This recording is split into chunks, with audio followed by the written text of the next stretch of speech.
Morbid for fun. W Morbid video. Most unsettling TV hijacks. Let me think. Do I know any TV hijacks? Oh my god. I know one. Do y'all know the one where the dude had the mask on? He started getting his spanked on camera. Okay, wait. That seems crazy. Never mind. Can I just play the video? Tommy's into some weird things. See, this is why I can't talk, man. All right, Morbid, get us into this video, man. W Morbid. Go up to Teletubbies!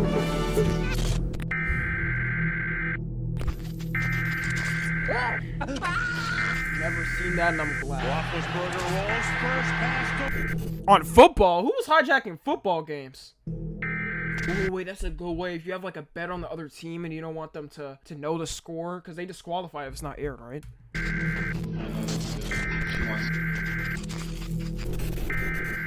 I'm about to... Oh no, I'm gonna put the intro play out. Welcome back to the channel. All I ask from you guys is to watch the video till the very end. And if you guys like the video, why not like the video? Also, don't forget to follow my other social medias, which are linked in the description below. But let's just get straight into this video. Teletubbies hijack. A lesser known... Honestly, Teletubbies were terrifying. I don't care. W hijack. Whatever they hijack from this, because Teletubbies are top 3 most terrifying creatures to ever air on children's television. Y'all see their eyes? They're pure black. They're pure black. I don't care. Hijack that hasn't been talked about on YouTube yet is the Teletubby hijack. Let's go. On January 4th, 2000, a broadcast of the children's television series Teletubbies on GMA Network in the Philippines was replaced by a still photo of actress Rosanna Roses for several seconds. The photo shows one of Rose's breasts exposed, prompting a warning from the Movie and Television Review. And yo, whoever did this is going to hell, bro. Children watch Teletubbies. What do you mean you're doing this? At all places on a children's network? See, that's wild. Yeah. Do they play with... I hope they don't play with crimes like this in the Philippines. And Classification Board. GMA officials stated that the incident was accidental and was caused by an errant employee who pressed a button while helping repair a computer.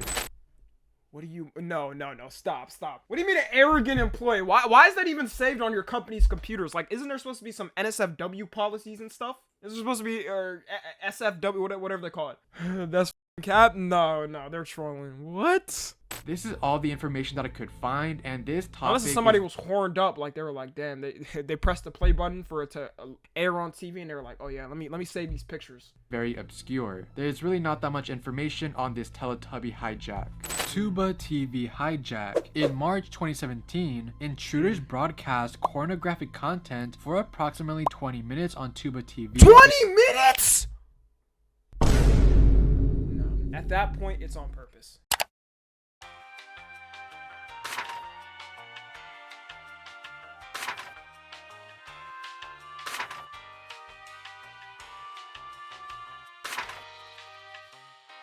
At that point, it's on purpose. Isn't somebody always supposed to be watching a TV broadcast? Like, I'm pretty sure there's employees paid to watch them. I'm pretty sure there's employees paid to watch it. It's a whole corn video at that point. Between 1:10 p.m. and 1:30 p.m., Tuba TV is an Islamic TV channel in Senegal run... That makes it... Oh, no, bro. I know they sent them to Saudi Arabia and they probably hanged them.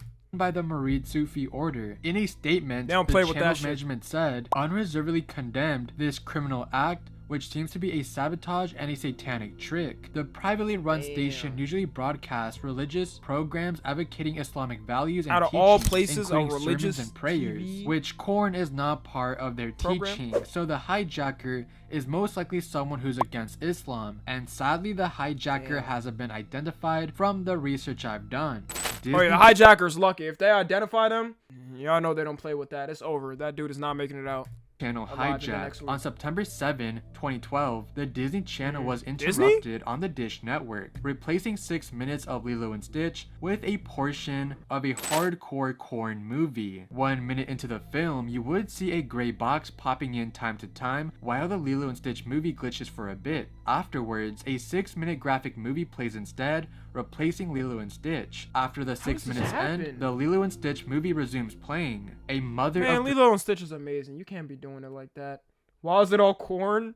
This is actually like so up, and they're all children's television. Three kids actually recorded this incident as she recorded the Lilo and Stitch movie 6 minutes so of she could wild. replay the movie for her kids. But like you guys know by now, she ended up recording something else. Till this day we have no answers, and after watching news reports, it seemed to be some type of hijack or glitch. But what do you guys think? Playhouse Disney signal hijacking. Another Disney Yup, one? That's right. Really? Another Disney related one. I just said that. In Yeah. Middletown, New Jersey in May of 2007, children tuned into the Disney Channel to watch Handy Manny. However, something No, not Handy Manny. Wait, what was this? 07? Bro, I might have been watching it at that point. I might have been on that TV watching that. Oh man, did I see this? Children tuned into the Disney Channel More to corn? watch Handy Manny. However, something unexpected would happen because midway through the episode, hardcore corn would pop up. Oh my Comcast and God! Cable providers Again? launched an investigation into how hardcore Hey Disney, they gotta get their servers right. I mean, nowadays they probably won't let this go, or let this slide. How is this happening to y'all like 2 times? corn was broadcasted during the popular cartoon program. A local resident named Paul Dunleavy was Handy taken Manny. aback when he found his 5-year-old son watching explicit content instead of the intended cartoon, featuring a bilingual Latino handyman named Manny Garcia and his talking tools. The What? incident occurred around Imagine walking in on your kids like watching something like that. Yeah, I'm suing the network for like $10 million. 9:30 a.m. and was described by Comcast spokesman Fred DeAndrea as an Dave Mandy isolated got a little issue too handy. in a local New Jersey facility. DeAndrea acknowledged the programming error, stating that it was promptly detected and corrected. He apologized to affected customers and clarified that the mistake was made by Comcast, not Disney. Details such as the duration of the explicit broadcast, the number of affected homes, specifics about the error's cause, and potential disciplinary actions were not disclosed by DeAndrea. Disney Channel spokeswoman Karen Hobson emphasized that Disney sought assurance from Comcast regarding preventive measures for such offensive incidents in the Yeah, future. clearly not if this is your second time. The Clearly New Jersey not. Board of Public Utilities, responsible for cable industry Daddy, regulations what's that in the toy? state, also requested a meeting with Comcast to discuss the matter and ensure appropriate steps are taken to avoid similar disruptions. Dunleavy, who received a direct apology from Comcast, expressed concern about the impact on his son, who felt distressed, thinking he had done something wrong. The incident raised questions about the trust parent place in programming and the need for measures to prevent such occurrences. Believe it or not, this was actually Okay, well, I don't know what they're trying to say, but like, bro, they better not be like, well, actually, you gotta supervise your kids. Yes, you gotta supervise your kids, but if I'm putting my kids in front of Disney, not expecting that. considered lost media, since this has only Next one is happened another once for a few Disney? seconds, No meaning way. that most likely nobody recorded the incident. However, on April 4th of 2023, somebody posted the interruption on the Internet Archive, and I can confirm that the interruption only lasted 31 seconds. Luckily, I timed it because No way, that's how. Never mind. I now was when about you to make a joke, but it's not the time for that joke. go to view it, it is now removed, but they still have a few screenshots up on the site, which I clearly cannot show you guys. And yeah, the video was extremely hardcore. Fake Ain't no zombie way. alerts on February. Zombie alert. Oh yeah, let them hold up. Let them release like this nowadays, and I'm getting ready. I'm ready for the zombie apocalypse. I don't know about y'all. Let them do this. I'm getting ready. I'm boarding up. I hope y'all have some food prepared. Y'all have some food saved. I've been ready.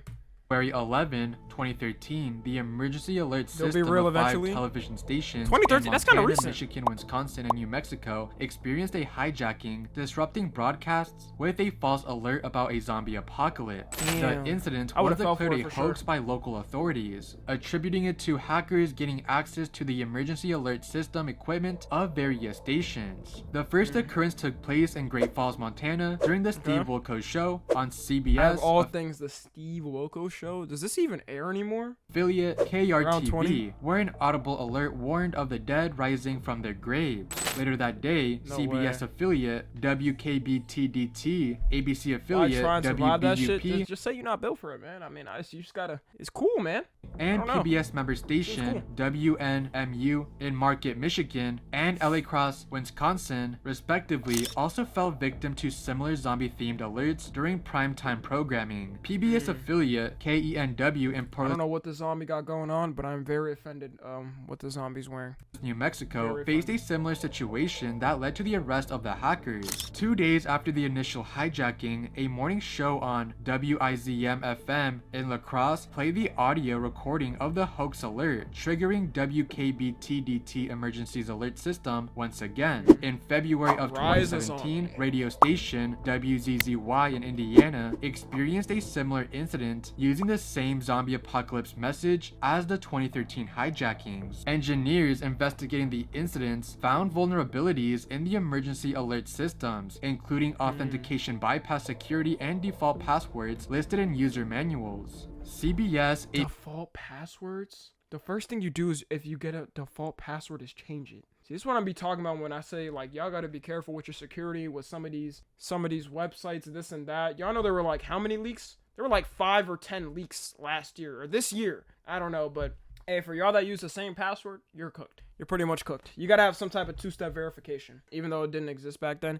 Yeah, even that though, y'all know they can hack it now. Like, they can hack 2-factor. They're gonna have to add like 3 or 4. ABC and PBS stations were affected, leading ABC 10 and CW5 to disconnect from the EAS system to prevent further intrusions. Following the incidents, the FCC prohibited the use of EAS tones outside of genuine emergencies, threatening fines for violations. The government responded to the breaches by emphasizing the importance of securing EAS equipment, warning of cybersecurity threats, and urging broadcasters to update security measures. FEMA highlighted vulnerabilities in EAS encoders/decoders, emphasizing the potential for outsiders to access station equipment. The FCC and FEMA expressed concerns about national security threats posed by false alerts and advised broadcasters to reset passwords and enhance security. My question is, since it's a false alert, what if I just went outside and like shot somebody? Like the alert came out and I was like, oh damn, it's the end.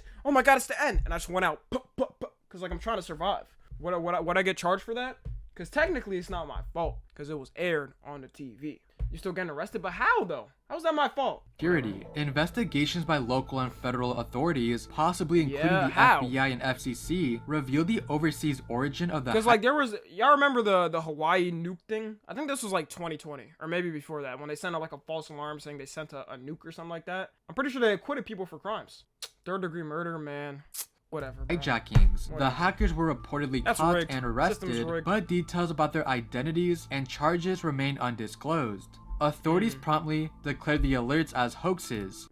What the f is this stock video? Let me rewind this. Charges remain why are they dancing like that? Disclosed. Authorities promptly declared the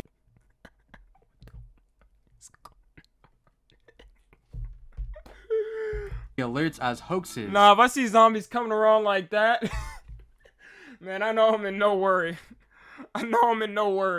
They're having a zombie rave? What is going on? Reassuring the public of no danger. After the 2017 incident in Indiana, the Randolph County Sheriff's Department confirmed the false alarm and hoax, emphasizing the need for heightened cybersecurity measures. Captain Midnight. On April 27th, 1986, John R. McDougal, 1986, oh damn, an American electrical engineer known by the alias Captain Midnight, disrupted the HBO satellite signal on Galaxy 1 during the broadcast of The Falcon and the Snowman. This act, lasting 4.5 minutes, reached the eastern half of the United States and was a protest against HBO's perceived high rates for satellite dish owners. John, working at the Central Florida Teleport Uplink station, engaged in a transmission control battle with an HBO technician, but eventually relinquished control to avoid damaging the satellite.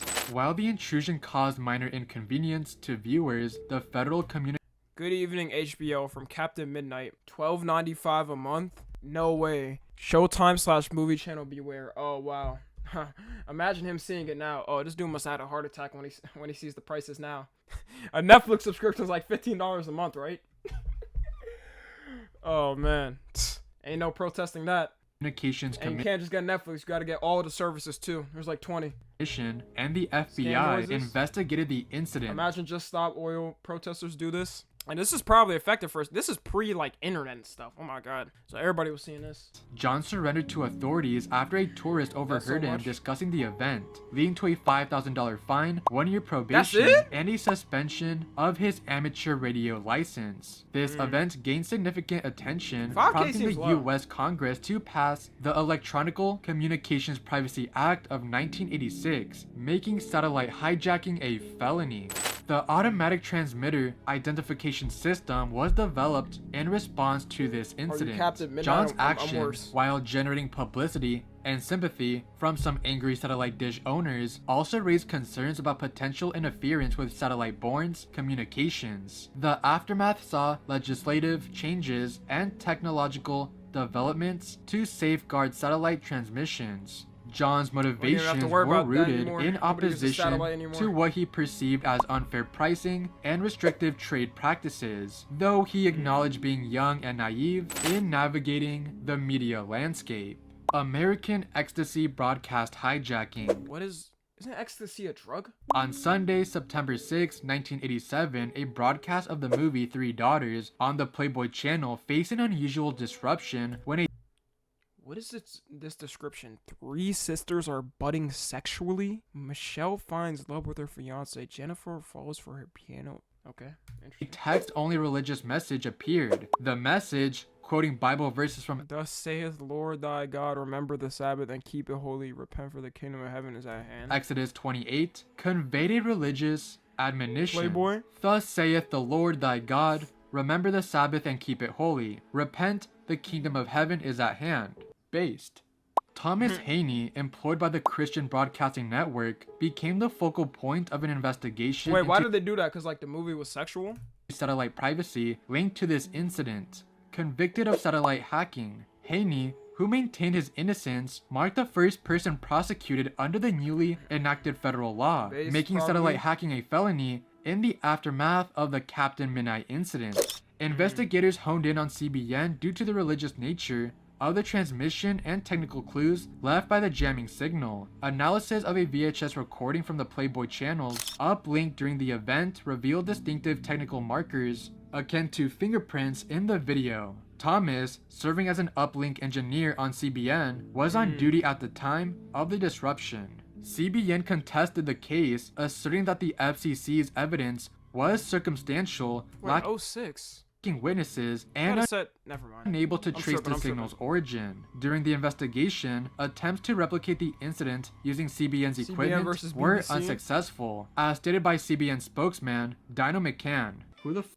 names your kid Dino? Additionally, CBN argued that the power of Thomas's disposal was insufficient to jam Playboy's signal. However, government witnesses countered, affirming the capability of the CBN station. Following a deadlock in the initial stages, the jury eventually sided with the prosecution, finding Thomas Haney guilty on 2 of 6 counts. Notably, Thomas was acquitted of charges related to the interference with American Ecstasy Channel due to the poor quality of the recording. The legal outcome resulted in Thomas receiving 3 years of probation, a $1,000 fine, and 150 hours of community service. Max Headroom incident. This is what I was talking about on everything. This is the dude where he was getting his ass spanked.